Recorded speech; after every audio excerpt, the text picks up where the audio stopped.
Welcome, you are watching Game On Hai. And 19 ball, 49, 4 fours, 4 sixes, Shahid Khan Afridi, and then we saw a tornado hitting Mumbai.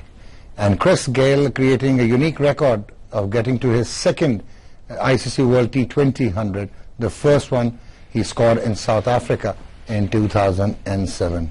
18 dot balls, 14 singles, 5 fours, and 11 massive sixes.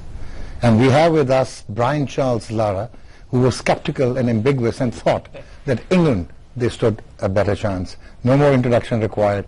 We straight away move to Brian Charles Lara.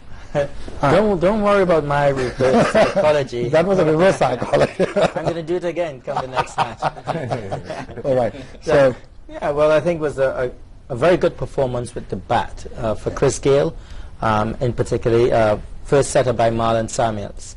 But I think if you look at the overall game, both bowling performances were pretty poor. England was a bit aided by the wet ball, and they couldn't really keep it under control. But I wasn't very happy with the way the West Indies sprayed the ball around. They weren't bowling in one area.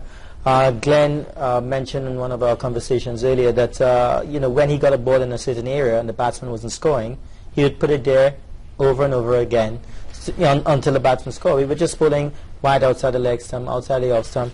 And I don't think that I could say with any positive vibes that we've seen the World Cup winners today. I'm talking about all 4 teams. So, great win for the West Indies. I'd like to know that they go back into the drawing room and, try to clean up on the weaknesses that was shown today. DJ Bravo, 2 for 41 in 4 overs. Well, he's that sort of bowler where on his day, he'll pick up 4 or 5 wickets. I think he's maybe one of the top wicket takers in world cricket in T20s, which means he's going to go for some runs. He bowls a lot of different deliveries. He mixes it up a bit, and these things happen. And we have with us one of the greatest fast medium bowlers in the history of world cricket, Glenn McGrath. Hi Glenn, how are you? Yeah, going well. You were the only neutral today. You had nothing at stake because Australia, they're going to lose their first match, so you are not apprehensive at all.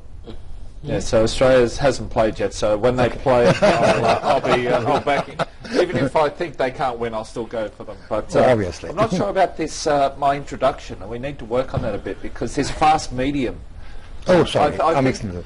Express fast. How about we just drop the medium? I think all fast bowlers, whether medium fast, fast medium, we're just fast bowlers. So all right, express fast bowler. No, I'm happy to leave express on as well. If I could have bowled express, I would have been bowling express. All right, so it's all good. Okay, so how did you see that tornado hitting Mumbai?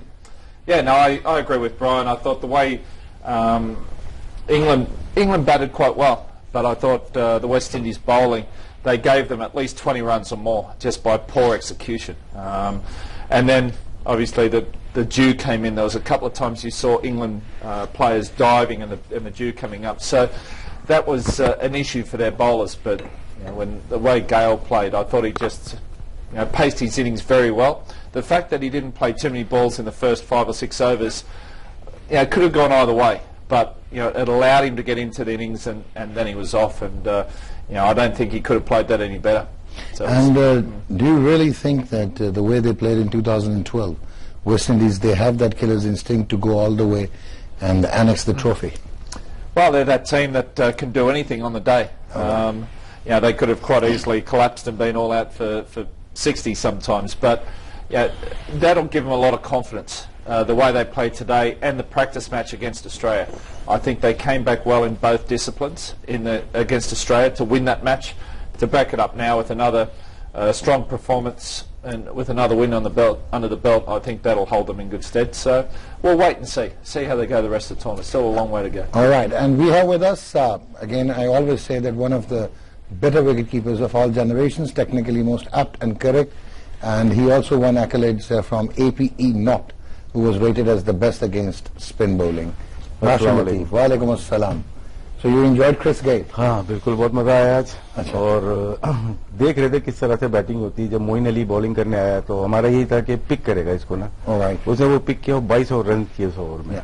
मतलब कि बहुत sharp batsman, जो intelligent batsman, sharp नहीं intelligent batsman, और इस player ने T20 franchise में या T20 में around 17 T20 centuries, Yeah, he has 8,800 runs in T20. Yeah. तो इसलिए तो कोई 8,000 रन बहुत ज्यादा रन होते हैं और आज इसकी जो रेंज थी ना वही थी मिड विकेट एंड स्ट्रेट, तो वहां पे नहीं था, यहाँ ऑफ स्टंप के बाहर नहीं आए, इसके कवर पे कोई रन नहीं बनाया उसने, तो इसको देखना पड़ेगा इंग्लैंड को अगले दिन कि किसी प्लेयर को इस तरह के करें। मैंने एक कवर लगी थी, लगी होगी blazing through the cover, लेकिन ये कि फंटास्टिक बैटिंग, मतलब मजा आ गया, पूरा अराउंड द वर्ल्ड लोगों ने एंजॉय किया होगा आज बैटिंग को, क्योंकि चेजिंग 182 और वर्ल्ड कप के मैच में मेरे ख्याल से amazing performance. Do you really think they were supported by some the due factor and हाँ बिल्कुल, सपोर्ट तो थी बिल्कुल, बहुत ज्यादा थी, क्योंकि ब्रेक तो नहीं होगी ना, ब्रेक नहीं होगी तो फिर आप जहाँ पे मारोगे जाएगी बाहर, तो वो नजर आई बिल्कुल। Okay, टॉस जीत के तो बैटिंग की थी मेरे ख्याल से इंग्लैंड ने। हाँ जी, so they batted first. No complaint, please. No complaints. And we have with us, always complaining, our in-house expert, the inventor of Dusra, the fastest bowler in the history of one-day cricket to take 50 wickets, 100 wickets, 150 wickets, and the fastest to 200 wickets. We have with us Saklan Mushtaq. Saki bhai, कैसे मैं आपको अच्छा एक आज अच्छा intro करवा दूं? Because Glenn is impressed that you hold some records. Boss is always right. Okay, so please, how do you see Chris Gayle? It was only Chris Gayle in the West Indies innings. The way the reckless strokes were played by D.G. Bravo and Dinesh Samuel played well. Martin Samuels played well. Step into leg and slash. He played really well. देखिए जिस तरह की उसकी आज innings है, I think जितने भी तारीफाती कलमात जो होते हैं, तारीफों वाले कलमात जो हैं वो तो छोटे पड़ जाएंगे। जिस तरह की उसने शॉट्स लगाए हैं, ठीक है कि माना थोड़ा सा ड्यू फैक्टर भी था, सारी चीजें थी, मगर उसने आज बताया कि उसका जो जोन है, जो उसका एरिया है, उसमें वो कितना स्ट्रांग है। और आई थिंक पावर हिटिंग अगर आपने देखनी है, आजकल के जितने भी नौजवान हैं वो इसको देखेंगे, पावर हिटिंग में उसको कितना कंट्रोल है, कितना कॉन्फिडेंस है। अर्ली ऑन देखा जाए तो सैम्यूल पूरा उसने क्या कहते हैं कंट्रोल किया हुआ था, मगर वो बिल्कुल आराम से खड़ा रहा। उसको पता था कि मेरा टाइम जब आएगा, मेरे जोन में गेंद आएगी, और गेंद को ऐसा लग रहा था कि वो फाड़ ही देगा आज। जिस 27 ball, 37, 8 fours for Marlon Samuels.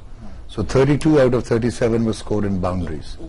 पहले तो सारे सैम्यूल के ही थे, वो तो 5-6 पे खड़ा था और कोई 25-30 तो इसके थे। मगर मैं कहता हूँ कि इसकी बॉडी लैंग्वेज कितना काम था, कितना रिलैक्स खड़ा था, कितना कॉन्फिडेंट था उसको कि भाई ये आज मेरा दिन है। लग ही ऐसा रहा था कि आज इसी का ही दिन है और ये सारा कुछ मेला लूट के ले जाएगा। और the celebrations obviously they were epic. बहुत मजे की celebration. बहुत मजे की, बहुत मजे। So Brian, now you were using your reverse psychology. You do believe that it's coming from you, and inside your heart probably you were confident that England could be displaced. Yeah, obviously I didn't do my homework because I thought Finn was here, Broad, where those guys are. So it got a pretty inexperienced bowling attack, and with a due factor as well, I think it affected them a lot. But they batted well. They're going to improve in their bowling, I suppose, and I think it was two teams that weren't at 100%. And, there's a lot of room for improvement, and I hope they understand that it's the beginning of the tournament. Losing a game, and, you lose the first one, it's maybe the best one to lose. The West Indies came through today, but I think that they still need to do a lot of homework to keep going, and keep winning matches. And now coming on to Joe Root, again in the runs, 48 he scored. Yeah. And again he looked pretty confident. So it is actually a little surprising to see an English batsman playing on the subcontinent soil, and he actually shows control and tremendous ability. So do you really see that there has been a paradigm shift now, and the England cricketers like James Taylor and Joe Root, they're well equipped to play on the slow, low pitches against spinners?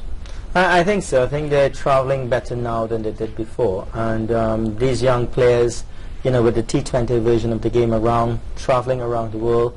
I mean, most of the English players don't play franchise cricket in Australia or in India, but I think they're more equipped now than they were in the past. And as I said earlier on, they seem like if they want to, put their bags in a hotel and spend some time at tournaments this time around. So I think they will pick the pieces up and maybe see a better performance, especially with the ball. And how do you see Joss Butler?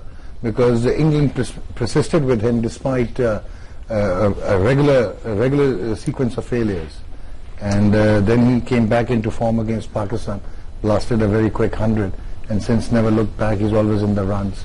So how would you describe Jos Buttler? I think he fits really well in that middle order. Yeah. And along with guys like Stokes and the captain Morgan, you have a formidable middle order, and the up front guys 1, 2, 3. I think England is going to score runs throughout the tournament. I would just hope that their bowling improves. So with those young guards, I think that England's got what it takes. These conditions, they would have, as I said, their bowling would have to be a lot better. All right. So 182, Glenn. And do you think that it was an adequate and resourceful total on the Mumbai track? I thought it was. They were saying it was a par score for Wankhede there. They always said that Dew was going to come in. It was going to play a factor. Whether that was in the thinkings of when the toss went up. Yeah. But the ball was swinging around a little bit, for both teams. Obviously, the Dew cut the swing of the English bowlers to a degree. So it'll be interesting to see how they go in a day match or a match where the ball doesn't get wet. Just see, if they can continue swinging that ball. But I thought it was a gettable score. If you've got guys like Gale in the team and what have you, if he comes off, which he did tonight, 182 was never going to be enough. So I thought it was a par score. But I did say I thought they gave them 20 or 30 runs just by poor execution when it came down to their bowling. West Indies started well the first 2 overs, then the third and fourth over from Taylor and Badri I thought were pretty ordinary, and then it gave England a little bit of impetus there, and they sort of started to kick on from there. So you can't have a couple overs where you bowl badly, because you give the other team that momentum and then they just continue on with it. So I thought 182 was par, but really if West Indies had bowled a little better. And how do you see Ian Morgan's decision to bat first? Because he must have contemplated... Did England win the toss or West Indies? I thought West Indies won the toss and elected to field. I don't know, that's what it said. I went to the... No, then, Brian, that's what I understood as well, What's going on? Okay, so West Indies won the toss. And there's no excuse for Ian Morgan, and he's my detractor. And he gave me the wrong information, Brian, and I think we should immediately go on break. They should not be allowed to say a word. Thanks God you are not blaming me. No, actually you are the silent conspirator. Huh? Okay, we take a break. Game on. We'll be right back with Glenn Magra, Brian Lara, Rashid Latif, and Saklan Mushtaq, and they have to do loads of talking.